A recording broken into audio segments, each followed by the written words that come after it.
Hi, I'm Katie Roering. And I'm Eric Roering. We're the founders of Fontana Candle Co. We took our hobby of candle making out of our home and turned it into a $1 million candle business in 4 years. Welcome to the Candle Couple Podcast. This is episode 20, Influencers and Affiliate Marketing. Like and subscribe to follow along on our journey. I guess we should call this episode How to Market Your Candle Business Using Influencers and Affiliate Marketing. I personally use the terms influencer and affiliate interchangeably, not really understanding that there is a distinct difference. So I did a little research for this episode. An affiliate works with a company to sell products and services in exchange for a commission. Affiliates are paid only when they make a sale, which means they must be motivated and constantly work to boost their conversion rates. That would make sense. So that's an affiliate. So an influencer generally focuses on longer term KPIs, and there's several ways they can be paid. They can be paid on commission, product gifting, flat rate fees, or a combination of all of the above. So the influencer model really focuses on content creation. They really partner with the brands to create credibility and authenticity and sustainable inbound traffic. But I mean, whatever you want to call it, affiliate program, influencer program, it really can be a strategic channel for business growth. Very much so. I mean, to me, it's one of the things that really catapulted our brand so quickly during the pandemic in 2020. And you had to sell me on this really hard for the first time, because our first introduction, test of influencers was back in 2020. I would say, though, we did it very organically in the beginning. We didn't pay. In the very beginning of the business, we gave away a lot of product. Oh, right. We did a ton of of what's called product seeding, which could be seen as a very organic way to start working with influencers and affiliates. Right. We gave them nothing other than here's some free product. If you post it, awesome. If you say good things, awesome. But after that, the transactions was done. Yes. And I would say we started our business in 2018. So when we started just product gifting, that was much more acceptable than it is now. Before affiliates and influencers made it a business of really their wanted, own. big rates for their deliverables. So I think we got in at the right time, and we got a lot of business growth just by giving away free product. Agree. So I see a lot of people on like the Facebook candle makers group, and they're just like, I would never give away products. I was with you. But I had that same sentiment. How do you expect to grow? Yep. Like, it is the cheapest form, in my opinion, it's the cheapest form of marketing you can do. I'm with the other crane. Like, why would I give free product away? I put my blood, sweat, and tears into this thing. So I totally understand. But do you see how it worked in our favor? Yep. Like 100%. The marketer in me is screaming, you need a way to market your products. And the accountant in me is no way. You aren't getting my blood, sweat, and tears for free. And this is why we have a good balance in our business, because you need a little bit of both. You do. You really do. To me, product gifting is a non-negotiable for the business, and influencer marketing is non-negotiable. If you want to reach we're a 7-figure brand, you gotta have. Well, and I would say product seeding, and this is very important. And like you said, it's a cheap avenue, but you also still need to have a budget on it. You don't take your retail sales and say, I'm selling my candle for $20. If I give 10 away, that's $200 in my budget. No, that's not right. Use your cost as your basis for establishing your budget and using up your budget, because that's really what it is. Yeah, you're missing out on that $20, but that's an opportunity cost. Like, that's a sunk cost. That's just a kind of part of doing business. It's not cash out. You have to kind of think of it as, from a finance standpoint, it's your cost.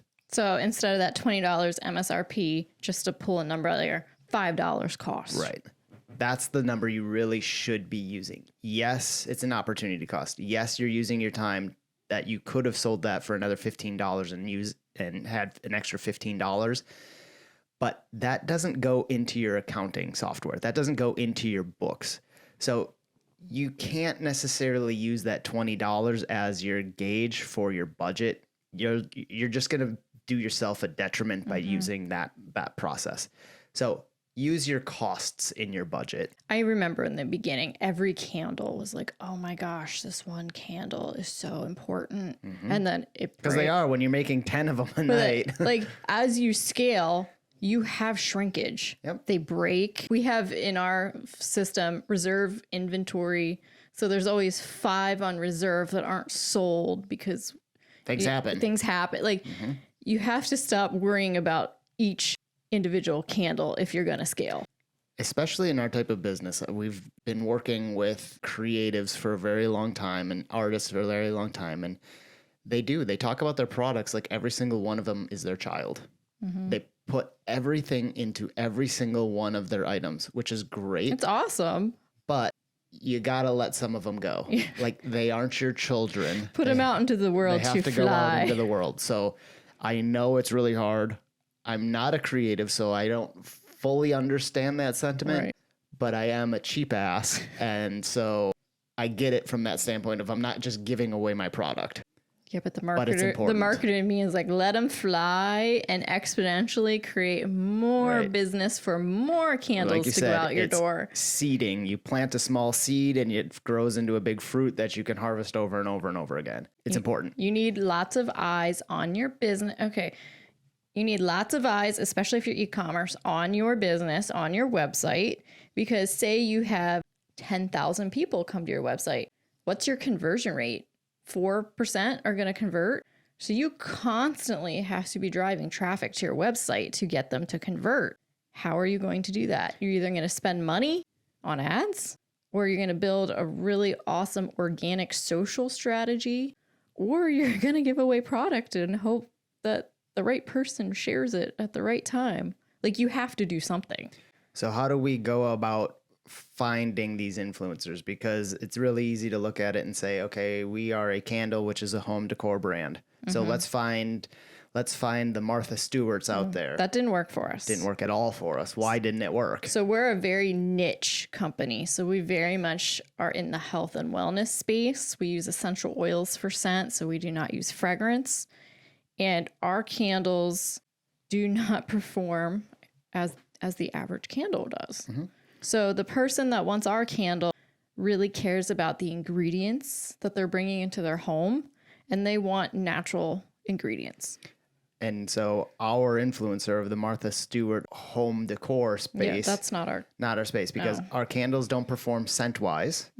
And I love the look of our candles. Me too. But we have gotten a lot of feedback from home decor people that they It's aren't not the fancy luxe. enough. It's not the luxe. We would flop as a home decor brand. Well, and I have tested out this model. I have given our product to home decor influencers, and they have shared it. And those campaigns flop. Fortunately, they flop because if somebody bought them and expected them to perform like a home decor brand would, Yep. they would return them to us. Yeah, without the proper story about our candles, it doesn't work. Our niche, and really the only affiliates, influencers we accept into our program right now, are in the health and wellness space. We automatically deny anybody else outside of that space because it just doesn't perform for us. Don't find anyone and everyone that'll share your product. Make sure you have an influencer or affluencer that is in your niche and can tell your story the way you Yes. need it to be sold. I mean, you should have a marketing strategy. You should know who you're targeting. Like you should know Your audience. your audience. This is just part of your strategy. In the beginning, I really spent a lot of time on Instagram seeking out these influencers in the health and wellness space and manually messaging them, sending them DMs, explaining our product, explain, hey, we would love to gift you one. Are you interested? So in the beginning, it was a large part of what I did every week. And then as we grew, I stopped basically going out to find affiliates and influencers, and they flocked to us. And one of them that I reached out to was, in my mind, huge at that time. 300,000 people is Yeah, I think huge. she had like 275,000 at the time I reached out to her. So when an account's that big, I usually didn't expect to receive a response. Like she's just too big for a small brand like us. So I reached out, and I was actually really surprised when someone, usually influencers of that size have a team. So someone answered back and was like, oh my gosh, yeah, we actually would like to try it. So it started the conversation. But then she also, once she tried the product, she liked the product. In order to share the product, she charged a $1,500 flat rate fee to get a 30-second story series on her Instagram. This was our first big trial of influencer. I mean, at that time, $1,500 was a lot of money for us. Ton of money. I think we made $44,000 in sales previously. And so we were going to spend $1,500 on this lady to share a story. A big lady shared it on her big account. It took you 2 or 3 months to convince me to do this. So she did her 30-second story for $1,500, and in 36 hours, she generated $18,000 in sales for that one campaign. So a 1,200% return on our spend, and to this day, she's one of our top affiliates now. So we formalized an ongoing relationship with her after that first one. Yes, because this was still very new. This was 2020 before influencing became like a business for a lot of people, and they were requiring. It was just starting to get there. So that was a very eye-opening thing for me. And yes, I'm very glad you pushed me to do it, because that probably was our big turning point for this business. That campaign legitimized our business for all of those people that we are truly a health and wellness candle. And now she's close to 1 million followers, and we are still one of 2 scenting products she promotes. Yes, she's very loyal to us. So, which I find is amazing, because she's the only one that's loyal to us. Not every affiliate is loyal. Yeah. They look for the next shiny bright object that comes by that wants to pay them. Well, and I would say she is probably one of the influencers that really has her mission that she follows, versus some influencers that have money hungry ambition. In our space, a lot of them are very loyal to the mission and the ingredient standard. As we grow, I'm noticing, and the great thing is I have relationships with several of our competing brands. And I know that our influencers are going to these other brands and like using our commission to try to get from them. We're a negotiating tool. They use us as a negotiating tool. And they've done that to us too. They are not loyal. No, they are not loyal.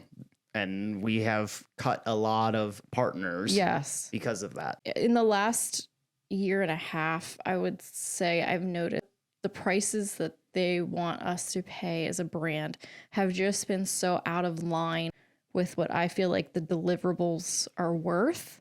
I really have a hard time justifying that they believe that they're worth more than our actual marketing team in our company that comes to work every day and really works hard on our business. It's hard for me to justify. Well, we've almost seen like a hyper evolution of influencers over the last 3 years, where in 2020, we were able to pay $1,500 and get a nice story, and that was all that was required. And boom, a lot of sales. Now today, anyone and everyone can be an influencer, wants to be an content influencer. Creator is the buzzword right now. They're all content creators. So we've seen that fundamental shift of someone saying, okay, I believe in your mission. Let me share it for my followers because you have the same mission. Yes. Because you share her stuff as well. Yes. Even for stuff that we don't do, but the missions are the same. Yes. So if you're health conscious, here's a healthy protein powder. Yeah. I use her protein powder. And so, well, we flipped the switch and now I'm an influencer for her products. So, it's a reciprocal relationship. Because we believe in each other's missions, it's easy to do. But now today, where it is viewed as an easy way to make money, it's not easy. I've seen people work hours and hours and hours. I know there's a lot of work. Content creation is a lot of work. It's a lot of work, but they are still just out getting a gig and a job. And those are the people that we don't want to align ourselves with, because they have promoted us as the healthy candle and then promote another company that's got fragrance in it. And even 2 months later, they'll find another essential oil candle and be like, look at what I just found. This is the better one. That just negates what you said about ours. Right. Like, you're not building a long-term relationship to gain decent income from us. Right. And so we've seen that shift in influencers, affluencers from both their side, and we've seen where their influence on the customer has diminished as well. People know they're being sold to now. They are just another commercial. Yeah. And it's really hard to pay $1,500 for a commercial for someone who maybe has a following and may post something good, because we don't have control of what they're posting. No, we don't. So unlike a commercial where we have direct control, We do, now that we're more sophisticated, we give them a brief with the talking points that we would prefer them use and like our no list of things we don't want you to say. So we have become some more control, sophisticated, but we're not directing their posts. no. And so that's the part that makes it really hard to continue pushing money into this program. But with Triple Whale, what we're trying to do is understand that journey, because we've seen that it takes 5 to 7 impressions for someone to buy nowadays. And the influencer part is one of those visits, one of those views, one of those exposures. I'll say in the last year, it's become, instead of bottom of the funnel, oh my gosh, I saw this influencer say something about this product, I'm going to check out right now. It's become top of funnel awareness. Okay, they saw, they said something, I saw it, but I need to do 5 other impressions with the brand before I check out. So marketing's constantly evolving, and it's really interesting to watch how this changes. That's exactly, it has been a hyper evolution of the influencer campaign in the last 3 years. And so, like you said, it's just moved from bottom of funnel to mid upper funnel, where someone sees it, they have that idea, and then they start to do their own research a little bit more. Because again, our customers and the customers of social media platforms have been tuned in that they are being sold to. Yeah, it's like the gig's up. The gig is up. And so we now are, here's an introduction to the brand. I'm going to do some more research on my own. And that's where that piece in understanding what the financial impacts of the influencer are is still really important, and something that I discounted in the last year as I'm learning more and more about marketing and trying to understand those flows and impressions and everything else. I was really close to shutting down our influencer component. I know you were, yes. But I'm learning more and more that I think we actually need to start dialing it up. From the management perspective, it is a very demanding program to implement and do it well. And not only to implement, but to maintain. I mean, we have a very expensive software now, Upfluence. We started out on ShareSale, which was like the industry standard for years and years and was terrible. We moved on to Upfluence, being sold on, latest and greatest, streamline the process, make it so much easier to see our KPIs. I'm still on the fence. Some of the things have gotten easier, but we still need a full-time affiliate manager. It is a full-time job. Yes, and we have a full-time person, because when I was doing it, it just was too much to do. Well, it needs the time and intention of someone doing it full-time at the rate we have it now. We have over 100 influencers that we're trying to maintain. But as you start to get more and more on board, as you're doing complicated campaigns and making sure content is correct and giving them tools to help share your product. Yep. Giving them content, assets to use in their campaigns. It's a lot. It's very expensive because we pay for the shipping, we pay for the product. Now it's not only free product to them, but also we're paying their commissions. And so it gets very expensive. To give you an idea though, the direct impact that we had last year, influencers pushed about $100,000 in sales to our top line. So last year. It is still a very impactful tool to use in your business. It can't be the only lever. And what I'm really hoping to understand with Triple Whale now is how many sales started or included the journey of an influencer in it. That's the part we're missing. Can I ask my question though? So we did over 1.1 million in sales last year. That was our revenue. Is 100,000 really that much? It's 10%, a little less than 10%. So, I mean, would you invest more in something that only generated 10% of revenue? Sure, because you look at what the investment was. Our return on that investment was significant because we spent $15,000 on those sales. So it's huge return. But then what about also paying the salary of our affiliate manager? Well, That is not in here, but that is something to consider. Yeah, so yes, if we could, the fortunate thing is that it's not her full-time job. She does have other parts of it. So we would have to break out what her impact is. And she didn't really do much of that last year.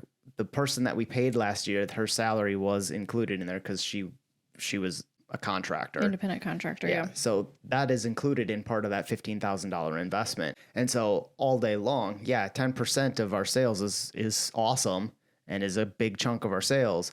But the return on our investment is what we really need to look at. So I guess what I would do being the marketing manager is look at where the rest of our sales came from. And like if most of that came from organic social content that our team's creating, I would probably invest more heavily in that. Well, that's a part of it, but you have to look at the individual returns. So if we could say we invested $15,000 and for every $15,000 we get $100,000 in sales, we would put $1 million into influencers because that return on that investment is so big that it's a no-brainer. So I guess this is an important call out. We're still learning. Like you can see, we're still learning how to read our KPIs and figure out what's working and what's not working. So don't think that like once you reach $1 million, you have it all together. It's more difficult because now our question is, okay, great. $100,000 in sales were attributed to these influencers. We don't know how many times they were top of funnel, first time saw, and now they did their own research. We didn't know that. That is what we are trying to figure out of, okay, if this return diminishes on influencers as our customers are more aware they're being sold to, is that still an introduction to the brand that they kind of trust and triggers them to do their own research and compare? And that means that still is really important, that influencer piece. And we still do need to foster and improve and invest in that program. And Trinity and I, my affiliate manager, we're working on solidifying the relationship and incentivizing them to post during non-candle season, because as soon as October comes, they're all posting, and it's like, okay, guys, we don't need fragrance is toxic all year long. Yes, and we have other products, but they all want to share the candle and forget the other products. So it's really we're product seeding them with all of our other products to try to incentivize this relationship year round. As we are learning and as the influencer marketing has changed, it isn't the inception of it before where a product was shown by someone famous with a lot of followers and it just exploded your sales for the day. It has now moved up to it's a slower trickle and introduction to the brand, triggering people to investigate your product a little more. And it is still an important piece of your funnel and is something that I think still needs to be invested in. We are now trying to understand how important that is to us still, and how do we invest in it, and what is the next bottom of funnel influencer for the next couple of years. Yes, what is the next it thing in marketing? That's to be when we figure it out, we'll let you know. And if you know, let us know. That's right. Drop a comment. Subscribe and follow along for more e-commerce success tips so you can build a 7-figure e-commerce candle brand too. And if you do have any suggestions for future episodes, drop a comment below.